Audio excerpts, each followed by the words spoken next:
go. Welcome to NYCBD with Jeffrey Hill on 710 WOR. Welcome. I'm Jeffrey Hill, your host right here on 710 WOR Radio in New York City every Sunday at 8 a.m. With me is my producer, the famous Anthony Flipsio. Happy New Year, sir. Flipsinator. Yes. We're in 2020 now. Exciting. I mean, you look... Still wearing hoodies and I will say. vests, so not much for virtually change. Nothing has changed Not with you, much which for is change, exciting, no. but I'd like to think that certainly the listening audience might have had a few things change. Maybe a few commitments that they made to their friends and family, perhaps. Who knows? Yeah. Any New Year's resolution for you? My New Year's resolution is to draw out the best of you for the rest of this year. Okay, so in 2020, I'm going to make you somebody that your mom and dad are even more proud of than they are already. All right, can I continue? Go ahead. Well, thank you very much. Okay, so we're available right here every Sunday morning at 8 a.m., as I said, on 710 WOR Radio, New York City. Then the show becomes available as a podcast on the iHeartRadio app, iTunes, and Spotify. Collectively, that's 1 billion different uniques, so I think we're okay on our ability to get the show out there. Just search NYCBD with Jeffrey Hill. The show is also on Instagram, Twitter, and Facebook. And, of course, you all know we're shooting the show live. In fact, there's any number of very important people in here that are shooting the show. We've got a lot of good video folks, many of whom we've introduced in the past. And I know their mom and dad is listening. Isn't that right, Devon? Of course there is. By the way, Devin is the crew chief and does a fabulous job. All right, all can be found, as you know, on NYCBD Official. All right, I'm honored today, to getting a little bit more serious, to have a couple of very strategic guests with me today. One you have met before, and somebody new. All right, let's talk about the gentleman you've met before. That would be Jay Contessa. Happy New Year, Jeff. And Happy New Year to you, my brother. You seem to get younger every time I see you. I don't understand how that works. I've lost all my hair, and look at you. All right. All right, so Jay, as you all know, is a 30-year senior executive in the consumer packaged goods space, having worked with the $90 billion Unilever company. He's marketed brands like Suave, Dove, Lipton, Breyers, and a host of others. So Jay brings a very interesting perspective to the table.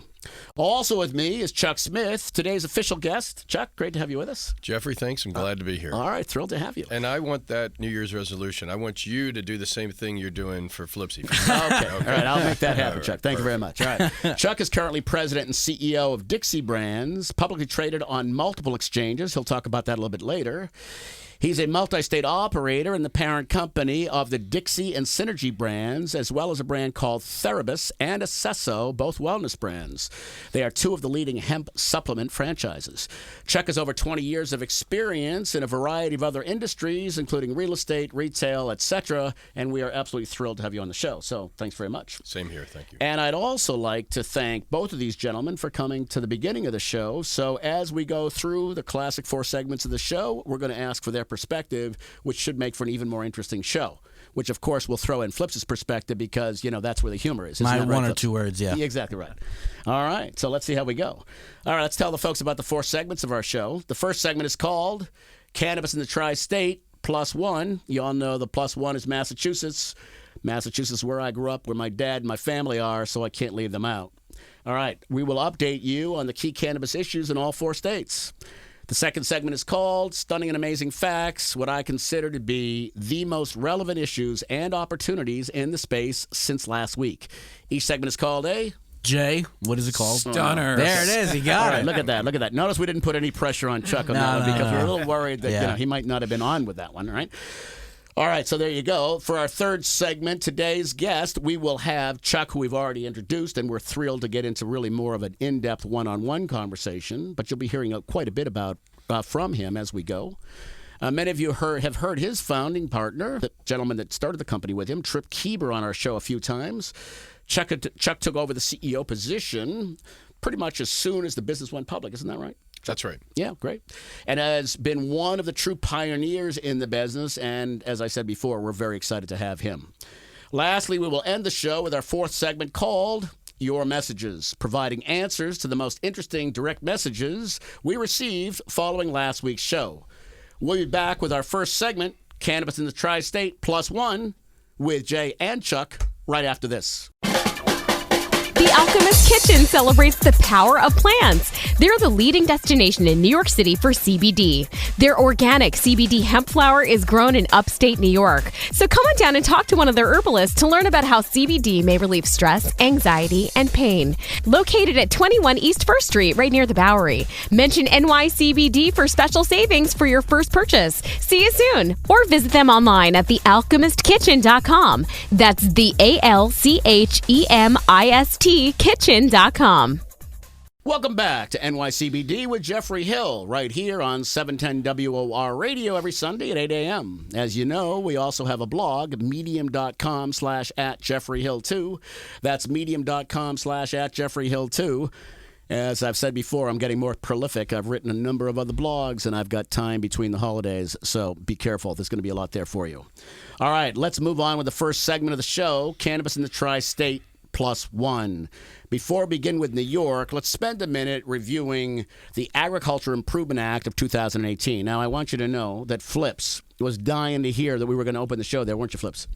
Yeah. I mean, his excitement level was so high that it was literally, he was coming right through the microphone. So we're not talking about sports yet. All right, let's move on. Thank you very much. All right, it's also known as the 2018 Farm Bill, the bill that authorized the production of hemp and removed hemp and hemp seeds from the Drug Enforcement Administration. Of course, that's the DEA, Schedule of Controlled Substances. Essentially, they made it legal at the federal level, right? Pending decisions made within each state. Very important small print. It also directed the U.S. Department of Agriculture, also known as the USDA, to issue regulations and guidance to implement a program to create a consistent regulatory framework around production of hemp throughout the U.S. The establishment of hemp as a regulated commodity also paved the way for U.S. hemp farmers to participate in other USDA farm programs. All right, so that's not new news for everyone, but I wanted to anchor everybody in, right? Because I know we have different listeners every show. It's important to lay out some anchors. All right, so now let's move on to more specific things. First, New York. We've been following the Empire State's governor, our own governor here in New York, Andrew Cuomo, of course a Democrat, who signed a bill to establish rules and regulations for the sale of hemp and CBD in the state. Cuomo described the state's hemp industry as, quote, exploding. Now, we talked about that before, and said the state regulations will ensure the industry's, quote, long-term viability and protect consumers. Well, that's a noble goal. Cuomo said by establishing a regulatory framework for producing and selling hemp and hemp extract, we can set the industry on a path to continued growth in a smart, safe way that empowers both farmers and consumers. Well, there you go. That's a mouthful. That's a political comment. Bottom line, it means we want to be careful. We want to basically be thorough, and we want to make sure that we protect the citizens of New York with nothing but quality product. All that makes fundamental sense. Your thoughts on that, Chuck? Well, I think that the devil's in the details, right? So at the high level, that's a great path forward, and it's great progress. When you get down to the next level of execution, you still have to have retailers that understand what they're going to be selling to consumers. So you have to have distributors that actually understand how to sell it to the retailers. And as we were talking off camera, a major retailer doesn't wake up on Monday and change their floor set on Tuesday. Typically, they're 2 quarters or 2 seasons in advance of making any big changes. So we all haven't got rich yet, but at least there's a path for us to start bringing this great plant and this great product to the consumer. I would agree. Jay, just to kind of pick up on the notion that retailers need to understand. You obviously have been in the consumer packaged goods business, selling to retailers for your entire career. Why don't you provide some thoughts? No, Chuck, you're 100% right. Retailers have a retail execution strategy, which is going to planogram the store. And I think one of the things that's very interesting in this particular category is how many different categories this brand, the CBD, will touch. So this will be, not just in hair care, it's in pharmaceutical, it's everywhere in the store. So it's a lot of touch points for a retailer. No, that's absolutely right. And so we're going to continue to track that kind of information as we go. All right. So the measure established a permitting process. We're back to New York, of course, for hemp cultivators, processors, and hemp extract retailers, requiring laboratory testing and product labeling. As stated earlier, under the Department of Agriculture and Markets, who will supervise hemp growers, while the Department of Health will have supervision authority over hemp extracts such as CBD. All right, so Chuck, you moved your business into the CBD space most recently. We're going to get into that a lot more depth a little bit later. But so we're beginning to hear, and we've had this conversation before on the show, things like New York hemp for New Yorkers, Virginia hemp for Virginians, right? Governors, the rallying cry, totally appropriate from them. They're in the business of securing votes. Let's come back to the reality of some of those issues, right? So as a national brand, right, on a number of levels, which we'll talk about a little bit later, you're trying to take your CBD franchise nationally, right? Okay, so what's your reaction to individual states trying to create individual, if you will, policies and procedures, even on the CBD side, please? Well, that still just creates another layer of complexity that ultimately is going to make it harder for the consumer to get a product that they can start creating some brand equity around. And it's interesting because we're looking at this as a state-by-state issue, which frankly THC is a state-by-state issue. CBD was in essence federally legalized, so it wasn't constrained by those state regulations. And there's a powerful guy named Mitch McConnell that wants more CBD sold all over the country, so his constituents, the farmers, are actually making the money that they thought they were going to make from growing this plant. Right. So the interesting thing about McConnell, which we've talked several times on the show, is, of course, he represents Kentucky, and Kentucky is the #1 hemp producer in the United States, so he has at least state-based self-interest in making sure that happens, and he's a driver in the Congress, certainly. Thoughts? Well, you're correct, but his state-based interest is really to have a national program because they can't sell all the hemp they're growing in the state of Kentucky. So he's really looking to get the FDA to open this up enough while still respecting safety of the consumer in order to get this out as a national product. Absolutely right. All right, let's move on to New Jersey. New Jersey lawmakers approved a resolution that will put a referendum on legalizing marijuana on the state's 2020 ballot. The Senate voted 24-16 in favor of the measure, with the Assembly following by a margin of 49-24. This is a supermajority support that means lawmakers will not have to vote on the measure again next year. If they didn't get a supermajority, they were going to have to get a majority win, 2 consecutive years in the state of New Jersey. Oh, my goodness. The votes come days after committees in both chambers held hearings on the issue with testimony from everywhere, advocates, stakeholders, and opponents. We're optimistic that next November, New Jersey voters will replace an 8-decade-long policy disaster with a far more sensible approach to marijuana, says Karen O'Keefe, State Policies Director for the Marijuana Policy Project. As discussed in many of our earlier shows, while advocates and certain lawmakers had hoped to enact legalizations legislatively this year, disagreements over specifics of proposed bills derailed the effort. Right? And leaders agreed to put the question of broad cannabis reform before voters instead.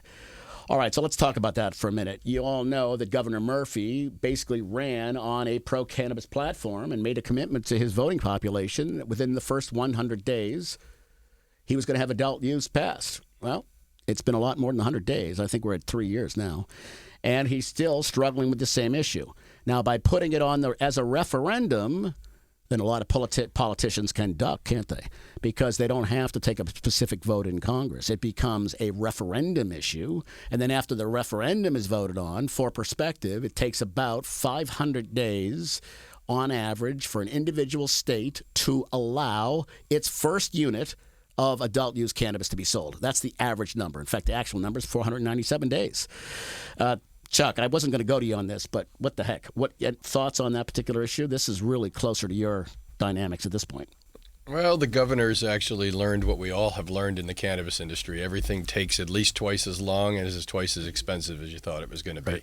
Right. But at the end of the day, unfortunately, this issue all comes down to politics, too. And so I think that the good news for all of us in the industry, if we have a long enough view, at this point, 70% of the voting population is polling positive for cannabis.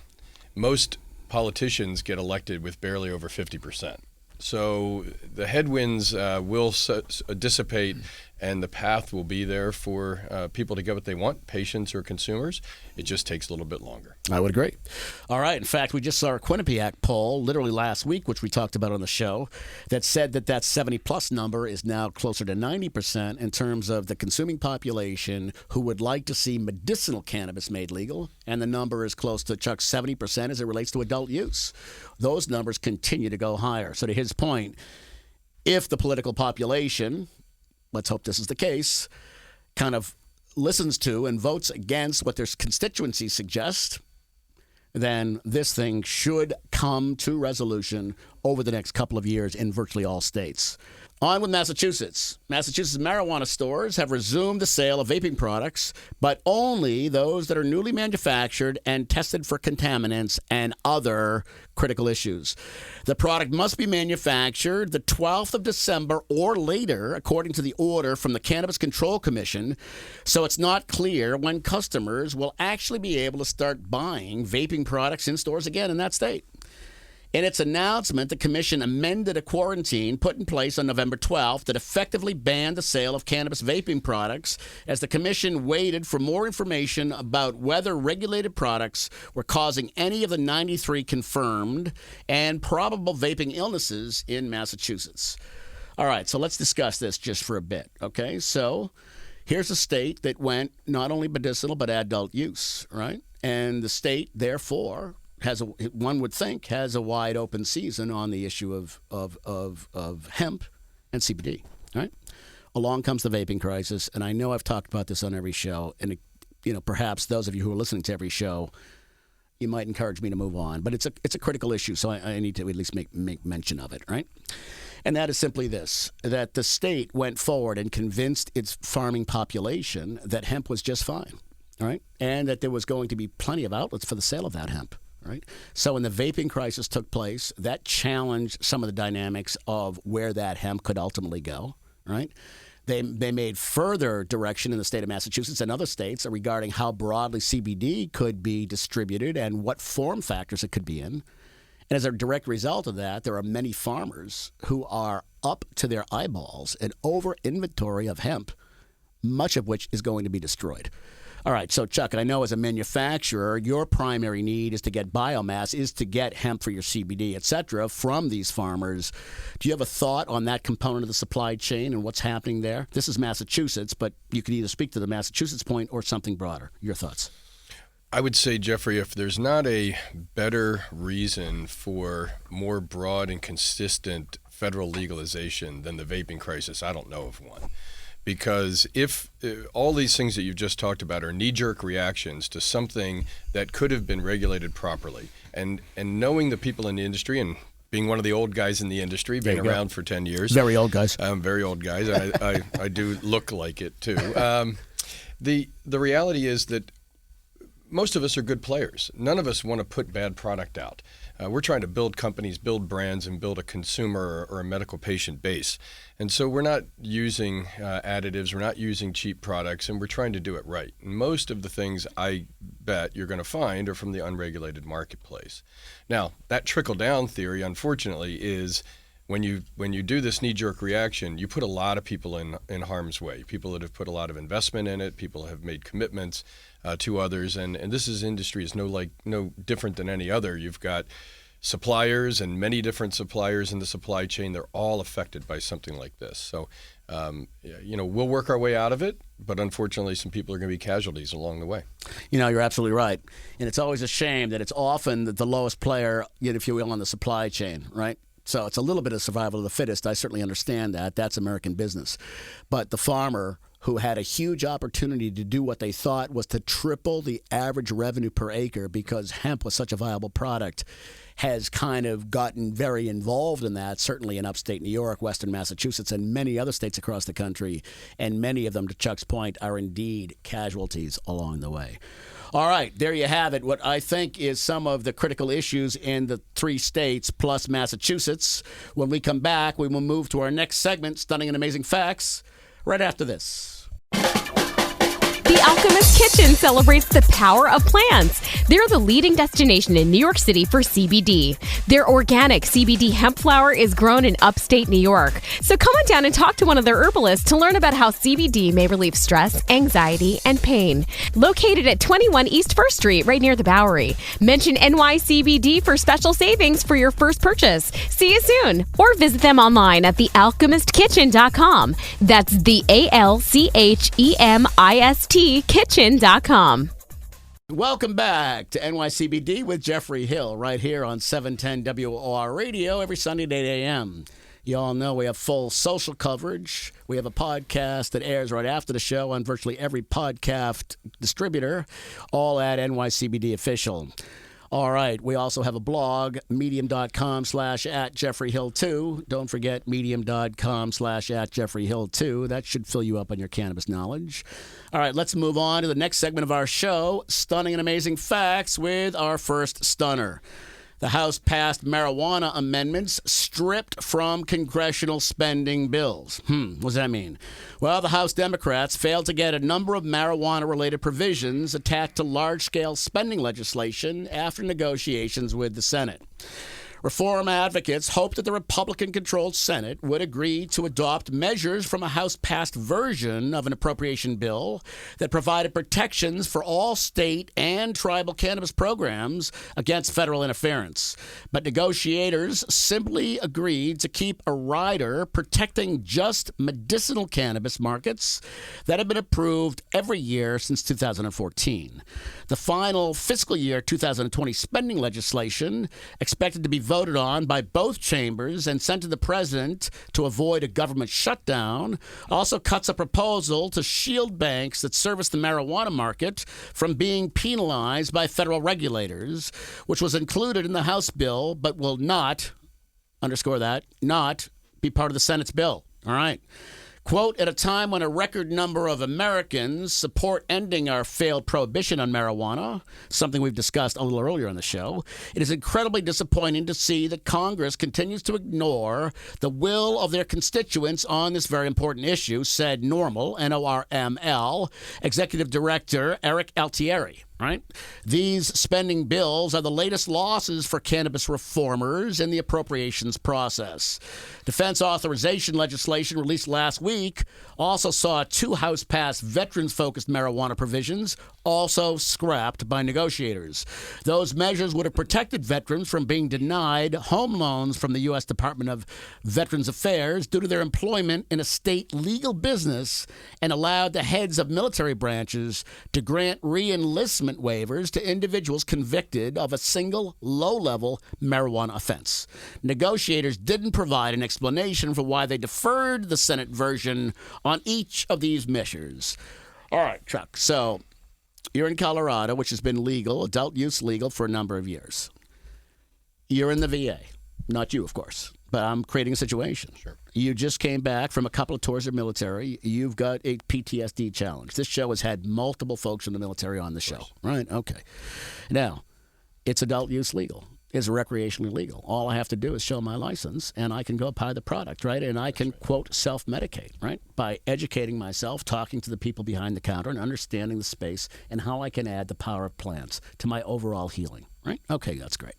Now, so what is the Veterans Administration going to do? Well, number one, they're not going to support me, are they? We've discussed this countless times, right? Number two, they're not going to pay for any of this, despite the fact that it can be a very expensive proposition, right? Out of pocket for an ex-military person. And number three, there's a darn good chance that they might actually have a record problem. They may not be able to get into advanced training programs. They may actually be accused of a Schedule I drug violation because the VA is federally managed.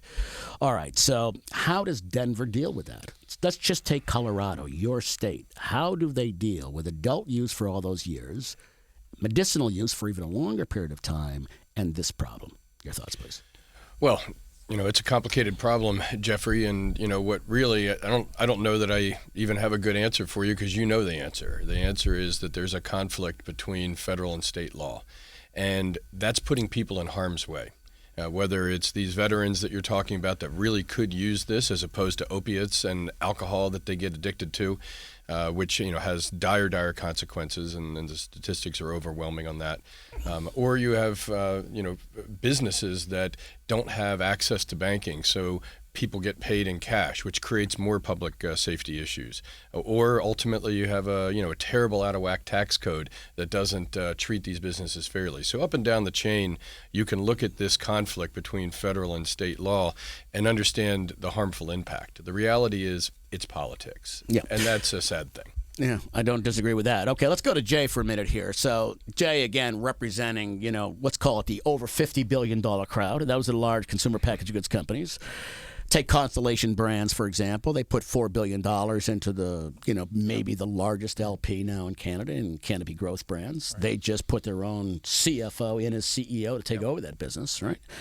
So we know that Pepsi's involved in the space. We know Unilever's committed to the space. We know. Now, when we say the space, we mean the cannabis space and specifically the non-psychoactive part of the space, right? We're not suggesting that they're committed to medical marijuana at this point, although they're certainly taking a hard look at it. Sure. And from a pharma standpoint, many big pharma are looking at it hard and investing as well.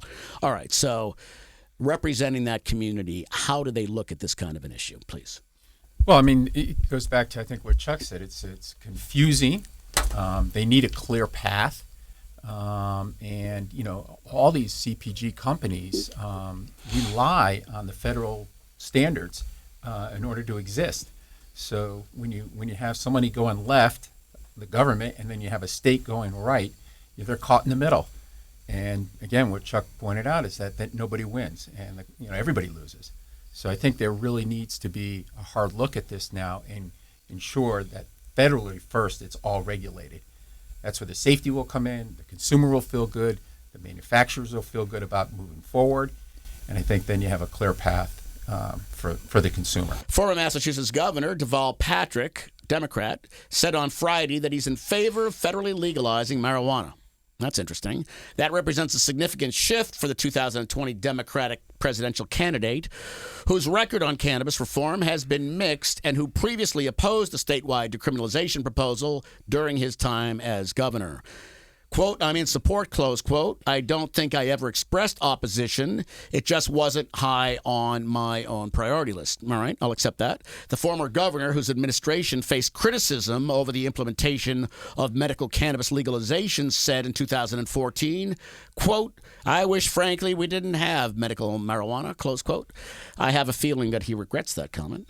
But now, just weeks into the former governor's presidential campaign, he's aligning himself with the vast majority of Democratic candidates, almost all of whom back legalization, with the notable exceptions of former Vice President Joe Biden and former New York City Mayor Michael Bloomberg.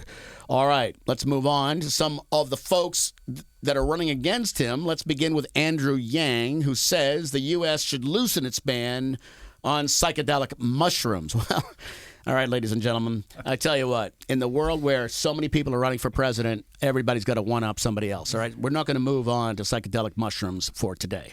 All right, so let's just continue. All right. Let's get to another topic, and I want to just mention one more thing, and then we want to get into a much more specific interview with my friend Chuck, please, and that is this. I want to remind everybody what the NFL did just a couple of weeks ago, right? And what the NFL did is they came out publicly and said they are no longer going to test for cannabis with the exception of same-day use. And even the question of same-day use is a question. Now, we had a conversation on this show about the World Athletic Doping Association, and we got into every one of the major sports, right? And at that point in time, only the Hockey League had pretty much, I'll use the term decriminalized, if you will, cannabis, right? And now we know that's changing as Major League Baseball has made a move. It's just a matter of time before many of these sports move forward.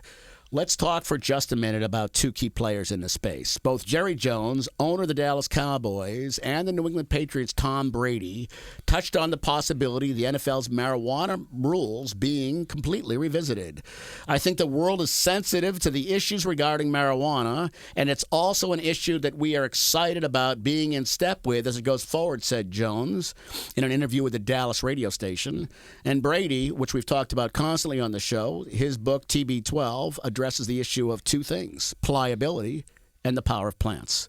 And while he doesn't specifically come out and refer to the plants that he and his, I'll use the term, kind of athletic guru, gentleman named Guerrero, who's quite brilliant in the area of power of plants, the kinds of plants he's using, but we're aware that he understands what plant-based medicine can do to improve overall health.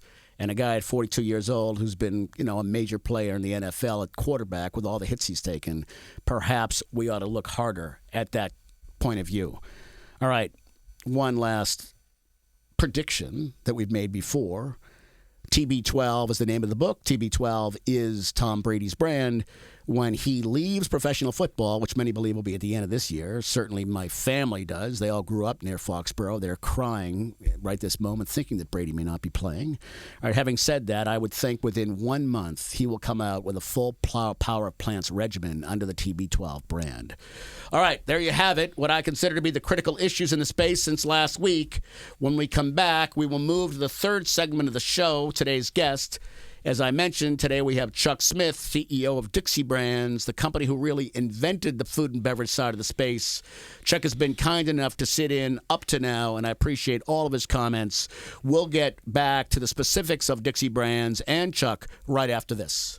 The Alchemist Kitchen celebrates the power of plants. They're the leading destination in New York City for CBD. Their organic CBD hemp flower is grown in upstate New York. So come on down and talk to one of their herbalists to learn about how CBD may relieve stress, anxiety, and pain. Located at 21 East 1st Street, right near the Bowery. Mention NYCBD for special savings for your first purchase. See you soon. Or visit them online at thealchemistkitchen.com. That's the ALCHEMIST kitchen.com.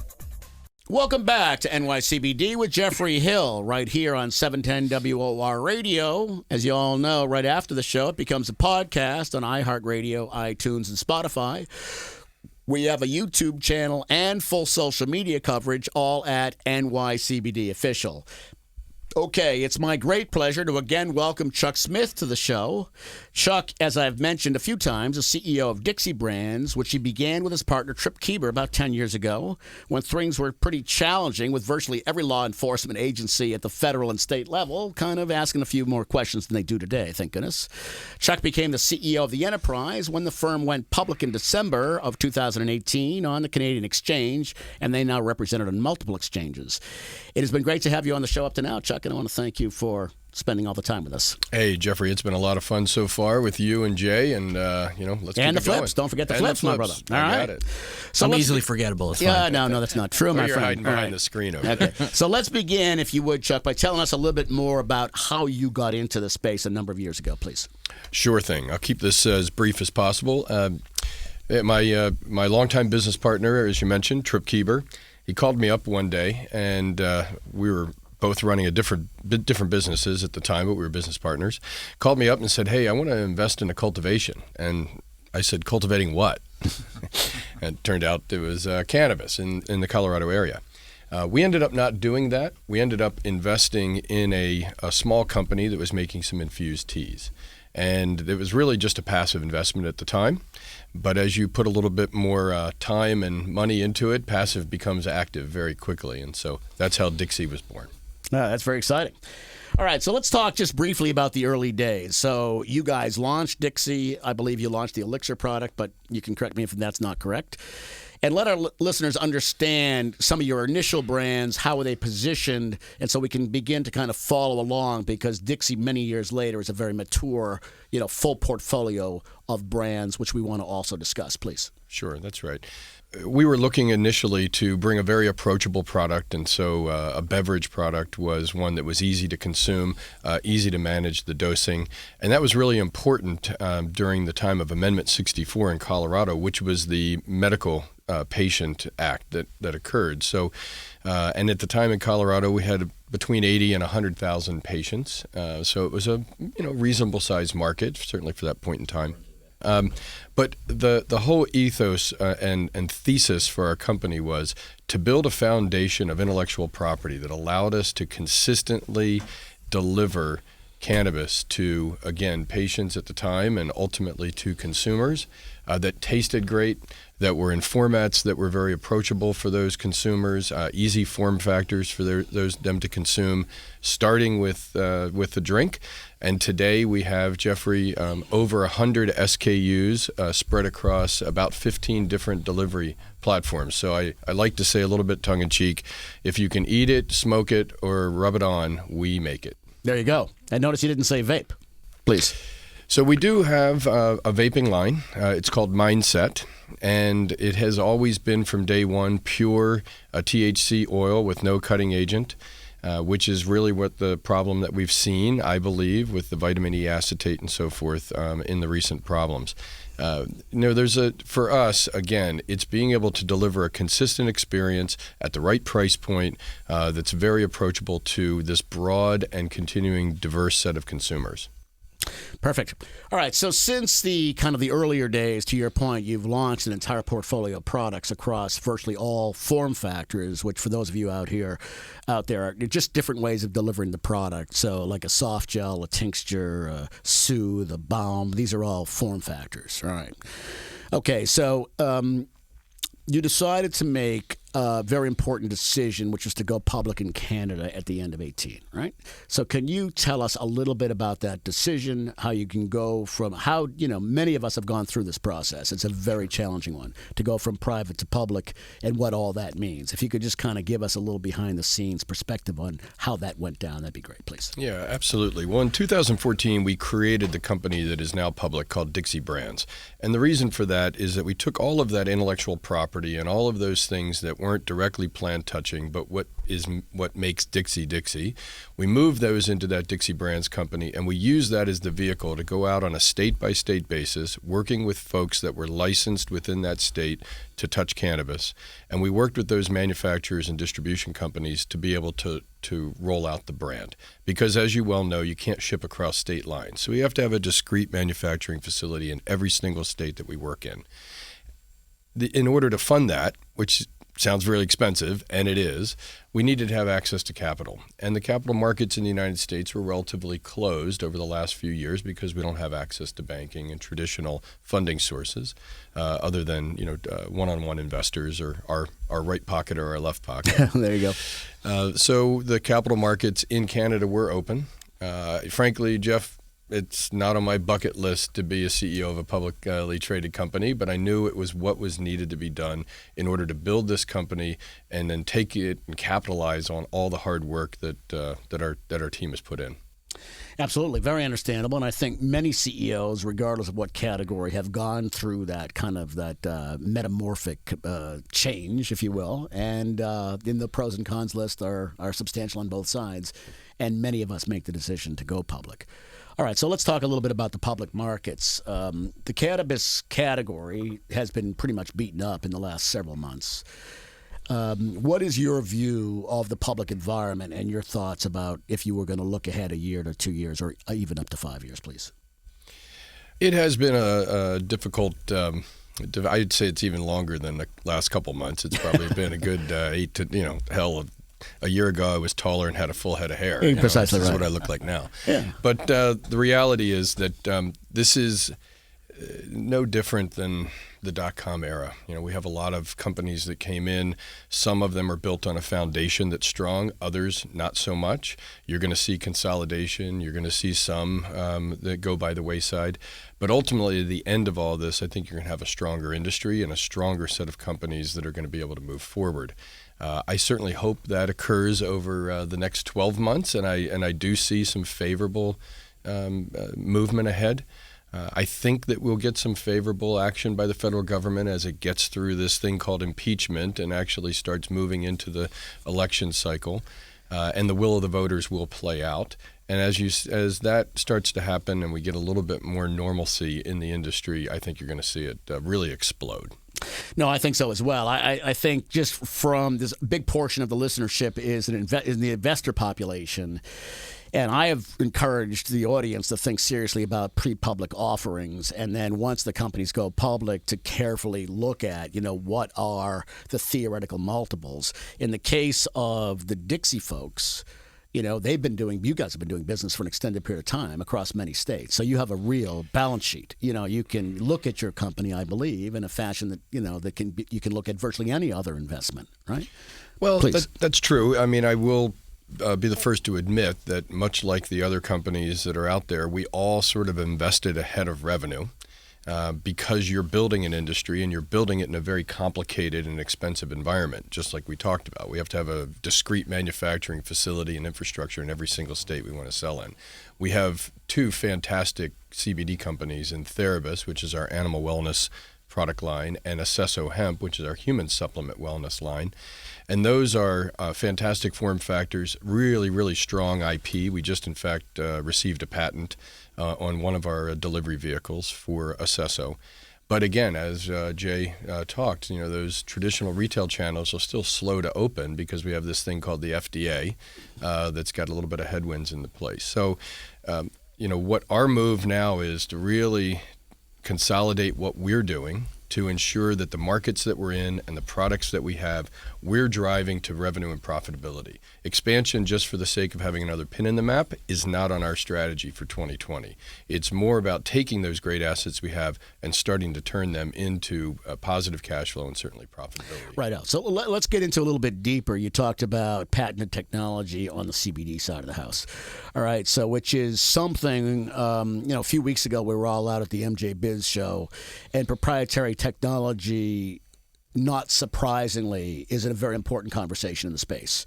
Unique ways of delivering product, more bioavailability, greater speed of onset, et cetera, are all buzzwords in the space. Tell us a little bit about your patent and what it means if you believe in the CBD category, please. We're very excited about it, and I think one of the benefits that we have, because we've been around a long time, we have some really experienced folks, and so we started developing a lot of this technology, over the last 5 years. We've been in the CBD business, frankly, for 6 years. So, about 3 years ago, we filed for a patent that is the delivery of cannabinoids on an effervescent powder. So that's very simplistic. It's a very long description of that patent. But there are numerous form factors that are in the commercial world today that deliver supplements, cold treatments, and those kind of things as a plating agent on an effervescent powder. We own the right to do that with cannabinoids. So even though we haven't unlocked that value yet because ingestibles still in the CBD world are a little bit slow to mature, I'm very confident that as that starts to become a form factor, we're going to be able to leverage that in a great way. Right, I would agree. And, I'm sitting here with Jay to my right, and, Jay launched a brand called Mentadent, for those of you who may not remember, which I think was peroxide and baking soda, and something that looked like an epoxy vehicle, right, where the baking soda and it came down in two separate tubes. And, right, and by the way, I was part of that launch, many years ago. I think it became about a $200 million business relatively quickly, didn't it? All right, so you know a lot about unique delivery systems and the importance that can have in a category. You guys were up against Crest and Colgate and all these old school guys, and you came in with Mentadent and basically turned the category upside down for a while. So react to what Chuck is saying about proprietary delivery systems and how viable that is in the business that you know. Yeah, no, I think that's the key, right? Because I think, to your point, there's a lot of people that are going to be in the space. So how you're going to separate yourself is going to be key. And, through packaging or innovative delivery systems like you're talking about is definitely going to be a game changer. It's exciting. Yeah, thank you. No, absolutely. And I think that, and I've made this position on this, I've said this position 1,000 times. There are 7,500 brands in the CBD space. That's the BDS analytics number that's 2 months old, right? So the number is probably another 500 brands. Okay, most of those brands are nothing more than pieces of sand on the beach.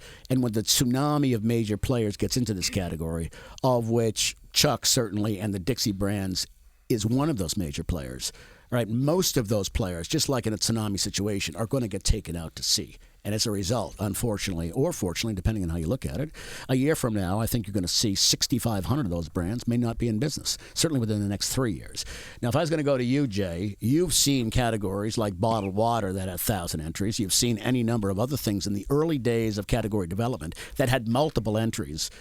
When the dust settles, what's your perspective on how many brands will live on? Please. Yeah, it's going to be a small amount. I mean, I think what you'll have is, I look at it as like craft beers. You'll have the local craft beer that was made in Massachusetts, and that brand will be flourishing, within those retailers.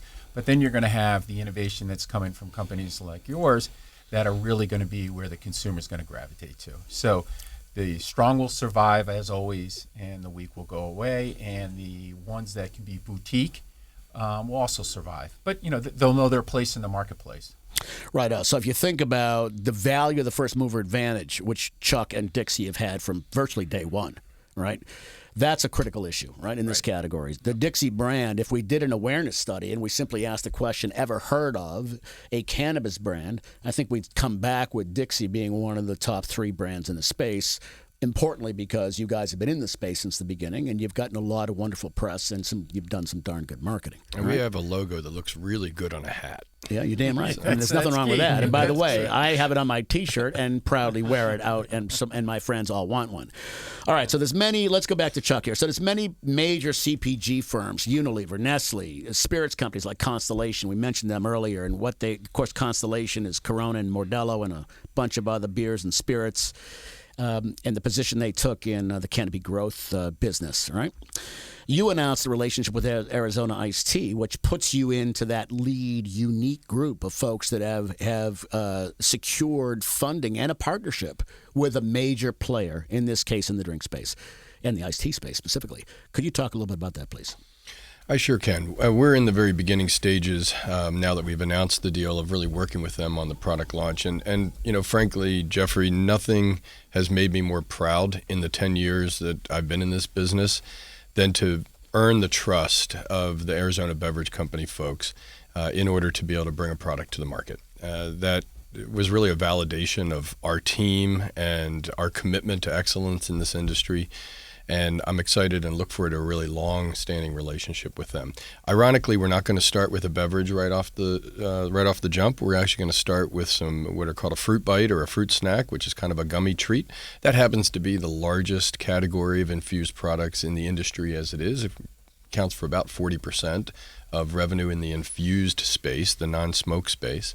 Ultimately, I believe we'll evolve to beverages and a full portfolio, really leveraging brand equity with the Arizona team, and I'm excited to get it going. We're going to be working together and getting this launched here in 2020. Great. So I'd like the audience to kind of put this together. Hopefully you've done this. So if you think about proprietary technology in the way of delivery systems, new form factors, if you will, if you think about the notion of unique partnerships with major players that already have substantial brand image and positioning and confidence, a brand like Arizona, all right, these are fundamental reasons why some brands will succeed, in this case Dixie, and many others may not. All right, so let me go to Jay. So Jay, we know that when Unilever, AAL, Pepsi, Coke, Pepsi's already committed to the space, right? And we just go down through the list, right? Mm-hmm. We could do the beer companies if we wanted to. Anheuser-Busch is committed, Coors is committed, and on and on and on. When we think about the kinds of brands that these companies are going to look at as a thought process for launching their own propositions, how do they look at something like Chuck is building, like Dixie, that's got these partnerships and these proprietary points of difference, please? Yeah, no, I think you'll see it in 2 ways, right?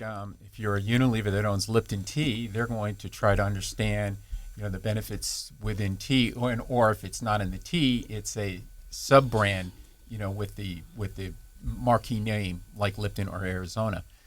I think, though, the innovation piece that you talked about is probably the more interesting thing, because that's what's going to separate other brands that don't have that technology, and then you own something with a brand for a long period of time that prevents others from entering. So that's a unique piece, that I think will separate the players. You're absolutely right. And that's when it's all said and done, which we've talked about on this show countless times, consumer-based points of difference, superior effectiveness and efficiency, better efficacy, the fundamental things that all consumers look for in all categories, right? This category leans medicinal. This category impacts healthcare. So it's even more important for consumers to be very careful about the brands that they're committing to. And Dixie is the kind of brand that I'm encouraging you folks to be thinking about as you're working your way through the decision matrix of how do I get involved in this category.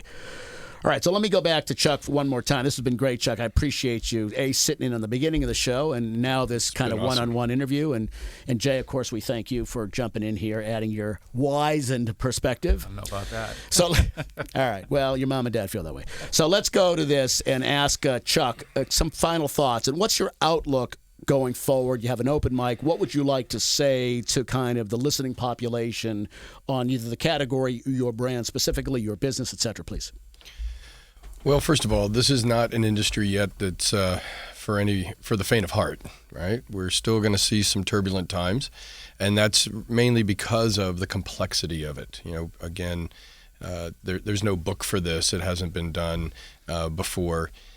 If you think about it, we've had an illegal industry for a long, long time, and we're now trying to bring it into the light and regulate it, and we're trying to do it with a lot of different constituents and factions. So what I would say, though, is if you have a long-term view, like I do, if you're a long-term investor, not looking just for the short-term wins, you're going to be rewarded because the size of this industry is going to continue to grow. And more important, Jeffrey, what you just said, the power of this plant is undeniable.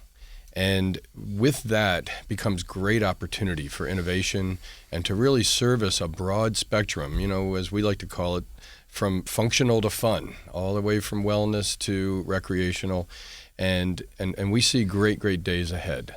So I would just encourage everyone, strap it on a little bit, be prepared to have a little bit of a rocky ride. But then at the end of the day, you'll be rewarded if you're a long-term view. All right, perfect. I think that's a good way to wrap. So thanks, Chuck. I enjoyed the discussion and very much appreciate you coming. When we come back, we will move on to the last segment of our show, your messages, right after this.